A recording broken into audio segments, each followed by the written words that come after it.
Chapter 1. The dragonflies live down by the bayou, but there's no way to know which one's my brother. I've never seen so many dragonflies around this time of year. There are hundreds, maybe even thousands, just sitting on tree branches and rocks, baking in the sun, flitting over the brown water that seeps up from the dirt, zipping across the sky, showing off their ghost-like wings, happy in their own dragonfly paradise. I want to ask Khalid. I want to ask him, why did you choose a dragonfly? Why not something cooler like a lion or a panther or a wolf? And if he were still in the body that's now buried in the ground over in the Richardson Cemetery, he might hit me upside the head with his crooked grin and say, "Let me alone. I can be whatever I choose."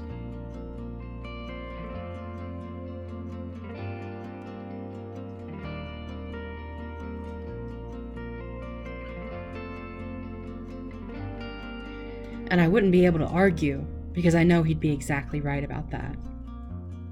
I like to look for my brother in the afternoon by the bayou on the long and hot and sweaty walk back from school, down the hard dirt road that weaves between the thorny bushes with their big fluffy leaves, and through the trees with their moss and vines, cicadas making their noise and birds whistling their tunes. Those trees always seem to be watching, like they've got a secret to tell me. If only I'd stop for a second and wait and listen. Or it could be the ghosts. Just as my mom says, plenty of ghosts here in Louisiana watching your every move, so you best mind yourself. I'm doing exactly that, just minding myself, kicking away some stones whenever they're in my path, thinking on my brother and dragonflies and the world and the universe, because it can be funny sometimes, thinking about how small we are no matter what body we're in, when there's a crunching behind me. I turn and look to see a rusting white pickup coming, kicking up dust behind it. So I step to the side of the road and onto the browning grass, expecting it to zoom by, but the pickup slows down until it stops right beside me. There are a few white boys inside, but my heart drops in my stomach when I see the driver, Mikey Sanders. He was in my brother's class. He hated my brother hated him. But most people do on account of the fact that Mikey Sanders helped kill a man. No one says it because of who his father is. No one will admit it in the courtroom that the older Sanders boy helped 3 other murderers beat a black man to death and then drag him all around the bayou. But everyone knows it was Mikey Sanders' white pickup truck that did the dragging. Same truck he's driving now right here in front of me.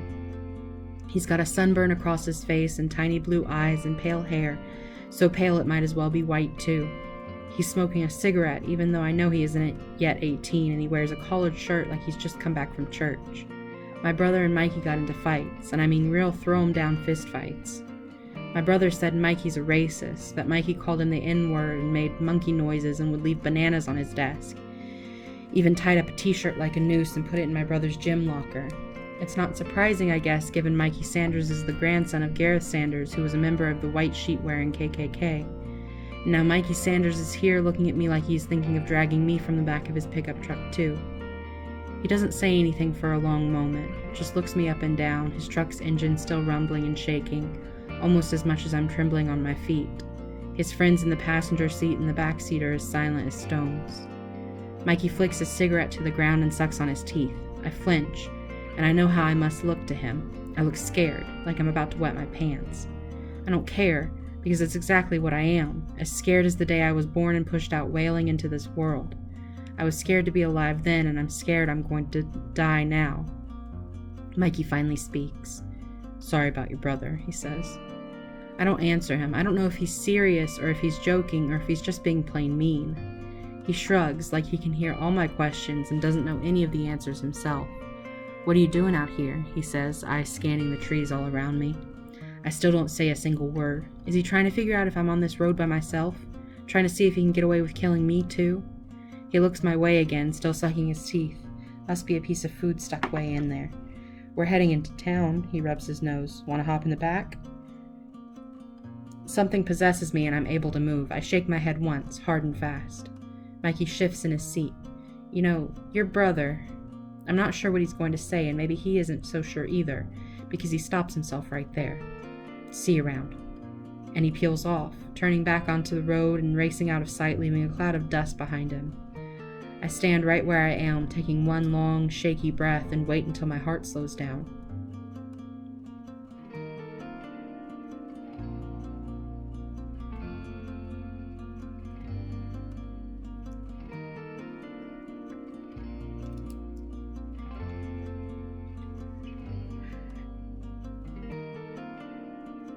What would my dad say if he saw me as scared as this? What would my brother say? I know what my brother would say. No way you can live your life as a coward. If you're always too busy hiding, then you're not really living, are you? I take in another long breath and keep on walking. The dirt road becomes rocky with gravel and then becomes paved, and I'm right where I'm supposed to be, walking by my neighborhood's collection of silver trailers and one-story paneled houses that have windows with the blinds and curtains closed, rusting cars and trucks shimmering under the sun and collecting all the light in the world and bouncing it right into my eyes. It's hot. It's been a particularly hot past few months here in Louisiana, but today it feels like the devil came up out of his grave. I'm sweating from every pore as I walk, my socks squishy and my t-shirt sticking to my back. My bag is empty, but it feels like a ton of stones weighing down my shoulders. My mom and dad's house is at the end of a long road farther away from everyone else, with walls of chipping white paint and a front yard of dead yellow grass. I stomp up the steps and grab my key from my backpack. It used to be Khalid's key. It's copper, like a faded penny. Khalid's hands were bigger than mine as they reached into his bag and pulled out the key after our walk home from school under the same sky, same heat, same everything as before except for the fact that Khalid is gone now. He'd unlock the door and two of us would fall into the shade, scrambling over each other to get to the TV remote first. Khalid almost always won our race just to show he could, but then most times he'd let me watch whatever I wanted anyway. Dim light swirls in through the windows and the gauzy curtains. The living room is all wood-paneled walls, wood-paneled floors, and furniture that's too big for the space with plastic covering my dad's favorite sitting chair. My mom's been saying we need to redecorate for years, and I think she might have done it too, but now these days she mostly sits and stares, hand on her chin, until she snaps out of it and looks up with this smile. My mom's smile drives me up the wall.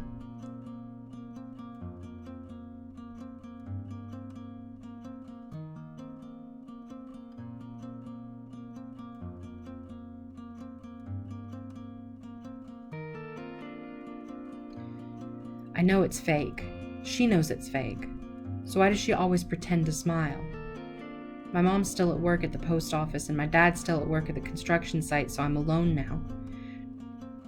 Trying not to remember the way Khalid would be stretched out on the couch falling asleep with his phone in his hand. The TV is on to some afternoon rerun of an anime show and I'm just sitting on the couch where Khalid used to sit, staring and blinking and thinking. What was Mikey Sanders going to say about my brother? Does Mikey know my brother's a dragonfly? It happened at the funeral. We were in the front row of the overheated church. Someone was crying behind me. Most were swatting their programs to push away the heat. My dad used to tell me all the time that boys don't cry, but sitting there that day, his face was wet, salted water dripping from his eyes, off his nose and chin, and he didn't bother wiping his face, didn't bother trying to hide it. I didn't even know so much water could be inside a person, like he was hiding an entire ocean beneath his skin. My mom's hands were clenched hard around a crumpled up cut tissue in her lap, and she was staring without blinking, her eyes wide, staring right at where my brother's old body was lying in his casket. I know most folks like to say a dead person looks like they're sleeping, but I didn't think so.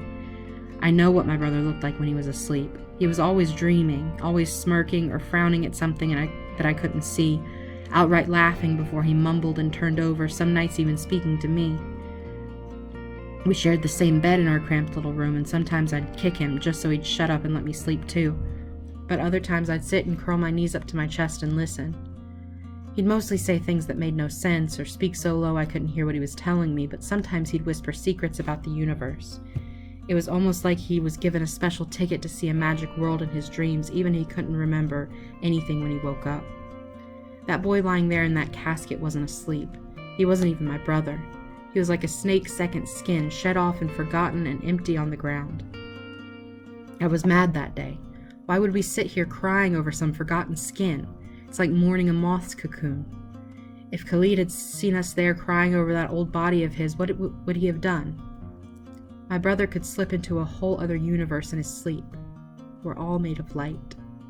That's all I could think about when, just as the choir began to sing, a dragonfly flew in through the window. And I know those wings must have been going a mile a minute, but it was like they slowed down somehow, those crystal patterns shimmering and shining. The dragonfly's little green body and big eyes floated right past me and landed on the edge of the casket. I'd sit up in our bed all night sometimes listening to my brother as he told me about the other worlds he could see. There's a purple sky, King. There are mushrooms as tall as trees. I have dragonfly wings. I must have fallen asleep on the couch because next thing I know, my dad's heaving a sigh as he bends over me, his chain dangling against my cheek, and I can smell the salt and sweat of a hard day of work as he shakes my arm. What'd I tell you about falling asleep and leaving the TV on, huh? His voice is soft, so I know he isn't mad. Sorry, sir. I sit up. The TV screen's already black, the living room quiet. This place is as silent and still as a graveyard sometimes. My dad stands over me for a second, letting his eyes skim my face. I don't know what he's thinking, but I could make up a couple of guesses. He thinks I'm growing up too fast. He's worried he's going to lose me too. He thinks I look like my brother. That's what I think to myself every time I see my reflection. My face is suddenly shifting, morphing, changing so fast that sometimes I look in the mirror and scare myself because I think there's a little ghost boy in my room, a ghost of who my brother used to be. Curling black hair and brown eyes and brown skin, the kind that's got a pinch of the Creole in it, as my mom likes to say. My dad leaves me sitting on the couch without another word, his bedroom door shutting down the hall. He broke apart the day my brother died. A little of his heart over here, a little of his mind over there, a little of his soul lost somewhere. Don't know if that'll ever be found again. And he's been slowly picking up the pieces. If he knew the truth, if he knew my brother isn't really gone, I bet he'd feel better about it all. But I can't tell him. I can't tell him my brother's become a dragonfly because it's what he told me in my sleep. He came to me like he always does at least once a night, came to me and said that secrets are best kept hidden because sometimes people aren't ready to hear the truth. And that's okay, King, he said, because you don't need other people to know the truth also, just as long as you got that truth in you.